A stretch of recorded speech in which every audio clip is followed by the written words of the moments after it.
sebelum kita merenungkan firman Tuhan, saya ajak Bapak Ibu Saudara kita mau berdoa sebentar. Bapa kami yang di surga, terima kasih untuk hari ini, untuk hari yang baru yang Kau sudah berikan untuk kami.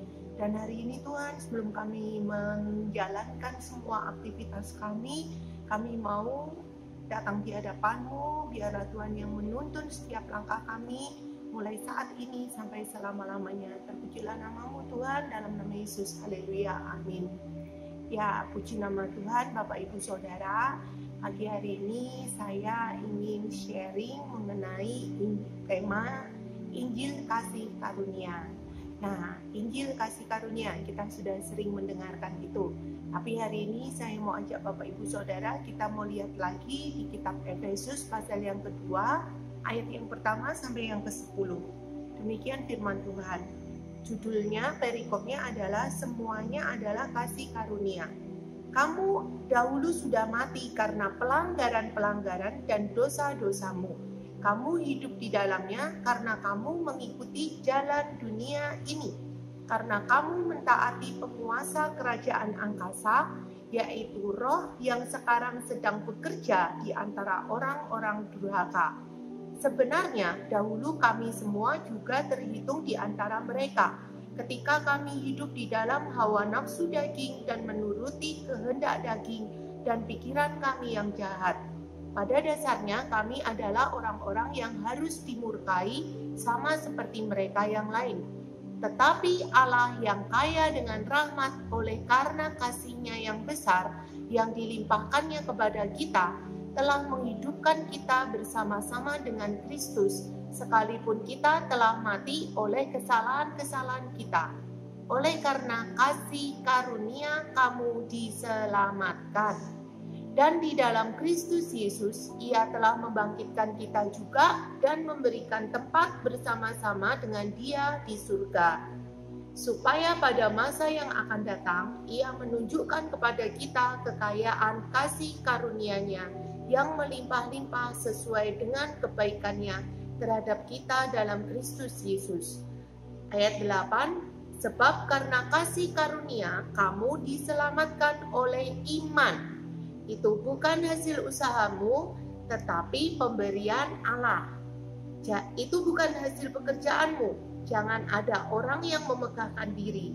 Karena kita ini buatan Allah, diciptakan dalam Kristus Yesus untuk melakukan pekerjaan baik yang dipersiapkan Allah sebelumnya.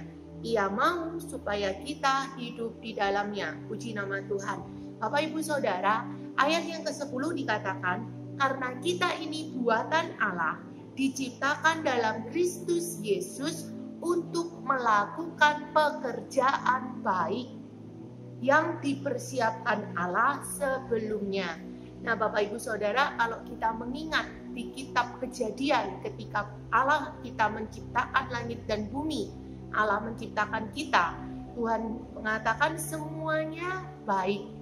Tuhan menciptakan dari yang tidak ada menjadi ada.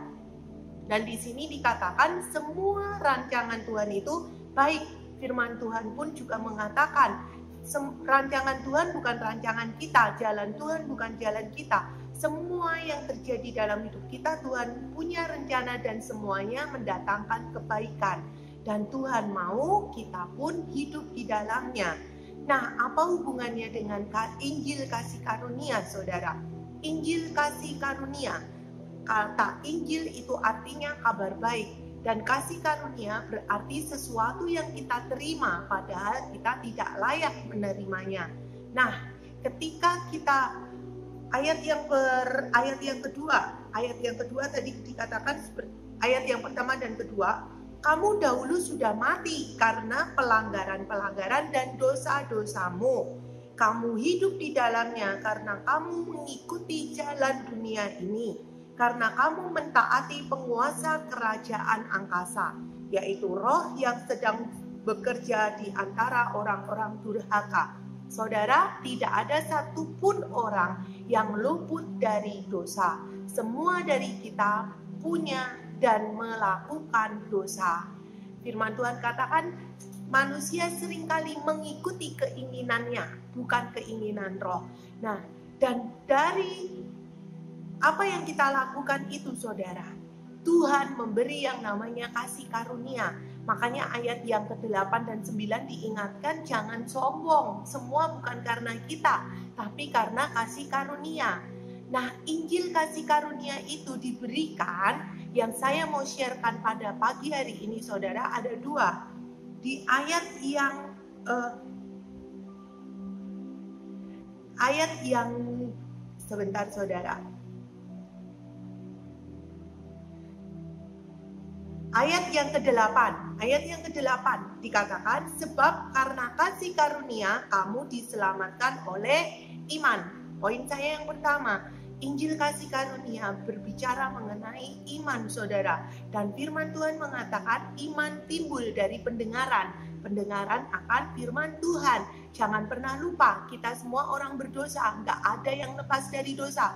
Tiap hari keinginan daging lebih kuat dari keinginan roh. Jadi apa yang harus kita lakukan? Kembali ke iman.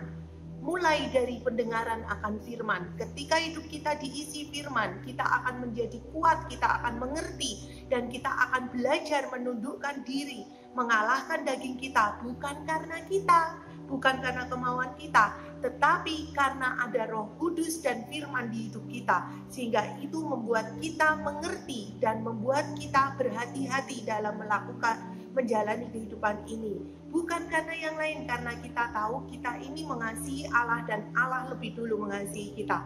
Jadi kita menjaga hidup kita bukan untuk yang lain, saudara. Kita menjaga hidup kita karena kita menghargai kasih karunia.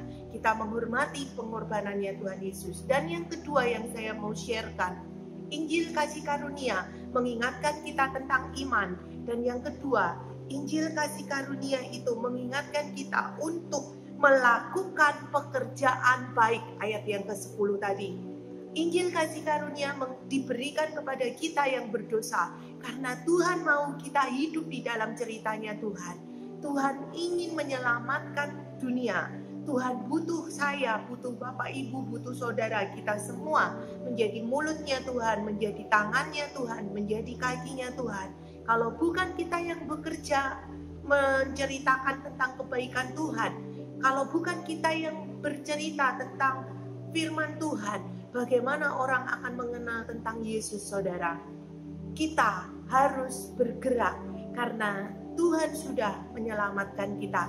Itulah Injil kasih karunia. Kita dapatkan itu kasih karunia karena kita dipakai Tuhan untuk menjadi alat-alatnya.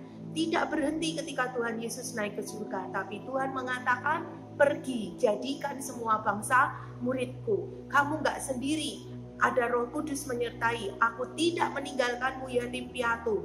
Ada kuasa yang kuberikan kepadamu untuk menyertai semua pekerjaanmu. Dan saudara, ada satu ayat terakhir yang mau saya sharekan di kitab Markus pasal yang ke-16 ayat yang ke-20. Demikian firman Tuhan. Mereka pun pergilah, murid-murid Yesus. Pergilah memberitakan Injil ke segala penjuru.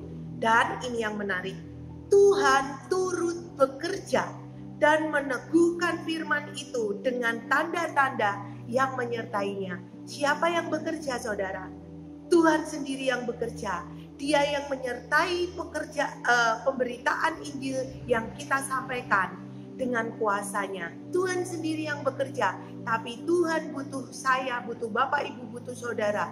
Kita sebagai kaki tangan dan mulutnya Tuhan untuk menyampaikan Injil kasih karunia yang Tuhan sudah berikan kepada orang lain. Bukan cuma untuk kita, tapi untuk dunia yang gelap, saudara. Injil adalah kabar baik, kabar keselamatan. Dan Tuhan mau dunia ini kembali mendengar ada pengharapan, ada kasih karunia, ada keselamatan di dalam Yesus. Dan hari ini kita ada di bulan-bulan Natal, saudara. Bulan di mana kita memperingati kelahiran Yesus. Yesus datang bukan cuma untuk kita, bukan untuk orang Kristen saja, tapi Yesus datang untuk dunia. Tapi dunia tidak mengenal Dia, karena dunia semakin dikuasai oleh gelap, kata Efesus 2 ayat 1 dan 2 tadi, saudara. Ada penguasa-penguasa dunia yang menguasai. dan Injil itu harus diberitakan. Dunia menunggu Injil dari Tuhan. Lewat siapa saudara? Lewat Bapak, Ibu saya dan saudara. Pekerjaan baik yang Tuhan sudah sediakan untuk kita kerjakan. Itu yang bisa saya sharekan pagi hari ini saudara. Jangan pernah sia-siakan Injil yang kita sudah terima. Jangan pernah sia-siakan keselamatan yang Tuhan sudah berikan. Kasih karunia harus kita kerjakan. Keselamatan kita kerjakan. Bukan untuk dipendam sendiri, tapi kita harus membagikan, karena itu yang Tuhan mau, Tuhan rindukan. Puji nama Tuhan, selamat beraktivitas, selamat menjalankan hari ini bersama Tuhan. Tuhan Yesus memberkati. Amin.